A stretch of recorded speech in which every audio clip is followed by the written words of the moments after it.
Hi, it's Mr. Trevor with another Explore Mesa County video for you. Today we are here at the Museum of the West. We've been having such a great time this summer visiting all of the different museums of Western Colorado locations. We went to Cross Orchards, then we went to Dinosaur Journey, and now we're here in downtown Grand Junction at the Museum of the West. So we're gonna go inside and meet the curator of history and archaeology. Her name is Vida, and she's gonna show us around. Ready? Let's go check it out.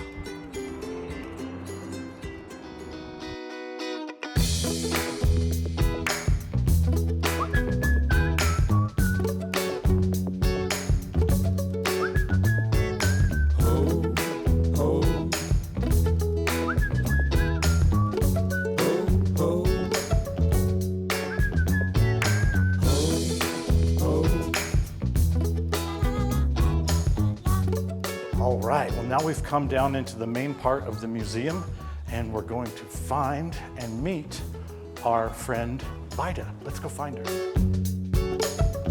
Hey, Vida. Hi, how you doing? I'm doing great, how are you? Doing very well, thank you. Everybody, Hi. this is Vida Jaber. Hi. And she is the curator of history and archaeology here at the Museum of the West. Welcome. I'm excited to introduce you all and show you kind of some secrets behind the museum, mysteries at the museum, dare I say. Yeah, well this is so exciting because we got to visit all three of the museums of Western Colorado, and this is the last one out of three. Last one's best one. Yeah, we saved the best for last. So I don't know if you guys know this about a museum, but the larger the institution, the smaller percentage of the objects you see are on display. Does that make sense? Yeah, so the really big museums, like a big fancy one in New York City. You see 1%. Right, you see a bunch of stuff, but a lot more is in storage somewhere, right? Somewhere. Okay. And then so because we're a medium-sized museum, you know, for the West, we have about 5% of what you see is on display, and that includes pottery and art, but that doesn't include the 30,000 photographs that we have, historic photographs, and then the thousands of documents that we have in our library and our manuscript archives. So a lot of what you see is not all of it. Wow. So are you saying that if you come to the museum, say the kids come right after they see this video, and then they wait maybe 6 months or something and come back, they'll see different things? Absolutely. Oh, that's cool. That's what I have in store. All right, neat. We're always coming up with new schemes and new exhibits and trying to really tell different stories, and I'm really excited to do this. That's great. Well, here is our I find it very interesting, but here's our really renowned pottery that we have. And when I say pottery, it's created by native cultures, so those would be what you and I know as American Indians. And these are all historic. So this setup is demonstrating the Hohokam and the Casas Grandes, and then some of the more contemporary art. But they are very well known for their white on red buffware, which you can see it's got kind of red and then on top of the white. I'm not an artist, I'm not a pottery person, so I couldn't tell you the magic of it. A lot of people know the Anasazi, but I know them as the ancestral Puebloan. And just very nice, crisp, clean lines. This is neat. I'm sorry to interrupt you, but this is neat how you can see here how long ago they were made. Yes. And it's amazing how long ago they were. Well, if kids can imagine, all of our bowls nowadays are made by a machine, or there are, of course, potters who can make them by hand, but these were made before there were any machines to make a bowl. Well, and the painting. Oh, painting, yeah, right. Yeah, you get to some of the more complicated ones, and it's like, those are crisp lines. You couldn't just go to Walmart and buy paint. No. You know, it really changed how these cultures evolved, because now they could carry water, liquid items. They could serve things. The more intricate the design of a bowl is, the more of it is like, you know how you bring out your fine china on Thanksgiving? You're not going to use that every day.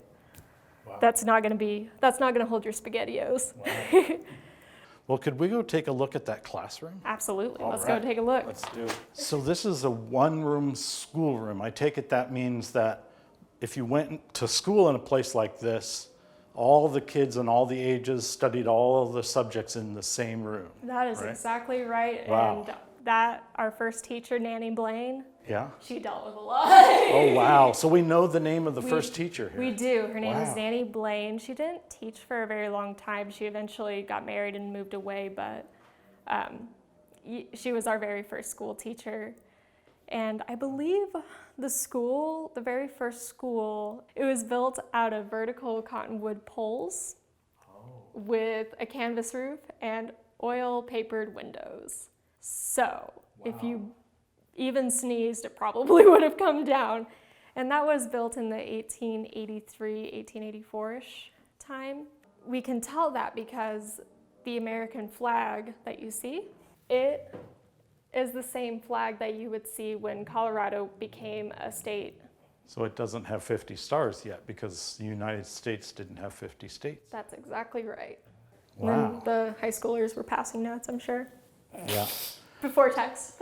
I bet you kids are glad this isn't how classrooms are anymore. Can you imagine, let's say you're 10 and you have a younger sibling who's 6, you would have to sit in the same room as them. Like maybe your sibling would be here and then you would be maybe just right back here. The younger student had complete control of the desk because it's attached to. Yep. Wow. Yeah, so this is what an old classroom would look like, especially a one room at the turn of the 20th century would look pretty like. different. Quite different. So this is our 1921 fire truck. 1921. This one is in really good shape. It looks really nice. Yes, thank you. It was actually donated by a group of, I believe, retired volunteer firefighters who salvaged it from a junkyard, and then they restored it to its glory and then donated it to us, where it is now on display. She can go on the other side of the fence, kids, because she's the curator. Science and science and science. But this is kind of behind the scenes, and if you're a motorhead, like, this would be very interesting to you. Yeah. Ah! Where's the fire? Ah! Well, and I bet kids know that when you hear that and you're driving with your grown-up will pull over to the side of the road, right, and let the fire truck go through. What I think is so neat about the alarm on a fire truck is it's a great example of how we help each other out, right? We hear that and we know, uh-oh, there's an emergency and somebody needs help, and the firefighters are going to go help those people. The way that we can help is give the firefighters room. We're going to get to the side of the road. We're not going to be around where they need to work, and that's the way that we can help. That's just one of the little ways that people help each other. This is the Grand Junction's very first hose cart. It is our very first piece of firefighting equipment. Grand Junction was founded in 1881. And so it wasn't until 1890, 1891 that a group of residents came in and started the Grand Junction hose cart team, which eventually evolves into the Grand Junction Fire Department. So we're gonna have some fun here. I have a new exhibit being made about the Grand Junction hose cart team. You wanna know what the hose cart team was? Yes, tell us. All right, so when they would fight a fire, they would carry this. We're allowed to do this. You are not. But I'll let you go ahead. Okay, like this? Yep. And just take a couple steps to the wall until it gets the ding. You're good? The really cool thing about our hose cart team is they were very, very fast. Like world champion. Wow. Fast.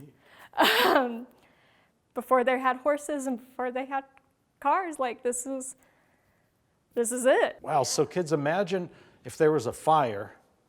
So this is how you would go, this is what you would take to go fight the fire. You would run with this, and as you're running, it would be ding, ding, ding to let people know you're coming.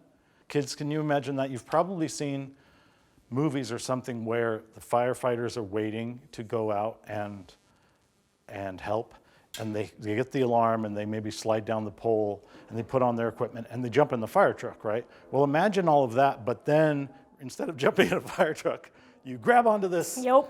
And you just carry You gotta down the run. street. Gotta run. Wow.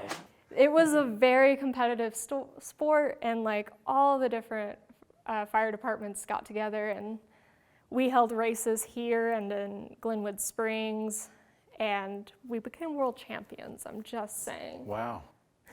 That's pretty impressive. Isn't it really cool? It is cool. All right, so currently we are in our Stagecoach. Cool. And it is very wobbly. This is what the pioneers would use to cross so much land. They didn't have cars. The horses would pull them if they were lucky. Wow. But if you give it a little... Oh, yeah. Yeah, imagine that ride from Denver. All right, so Vida, we just started something new for our Explore Mesa County videos, where we have a box at the Central Library where kids can write down questions for me to ask while we film our next video. Perfect. So this one is from Coulter Chellerson, and he says, did Grand Junction play a role in the taming of the West? Yeah. Yes and no, but that's a very good question. Grand Junction was a lot like a lot of other Western towns and establishments. It was just a group of settlements, and depending on where it was in relationship to the capital. So the cool thing about Grand Junction is that it was halfway between Salt Lake City and Denver, Colorado. And Grand Junction really became a staple once the railroad came through, exactly 1 year after it was established as a town. I almost wish that we had Coulter here so we could ask him what he means by taming, because of course that might suggest putting up buildings and making streets. I don't know if I'm going to say her name right, but I think it's Karina Langley says, were there still a lot of Indians when pioneers started coming to Grand Junction? Unfortunately, no, because they had been removed with the Indian Removal Act.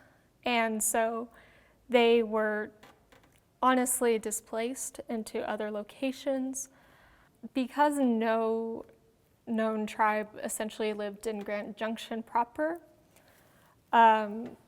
there weren't a lot to be removed, but if they were usually associated with the Ute, but they were displaced in various parts of Utah and Arizona and New Mexico.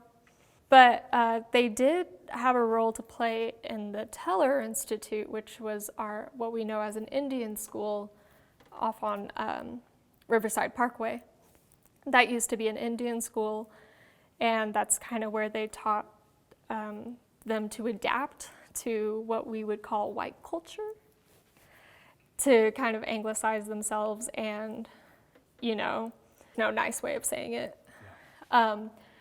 And that was in session for about 10 years. And a lot of those groups of children, they were not from here. I believe they were Apache. So no, there were not a lot of natives here.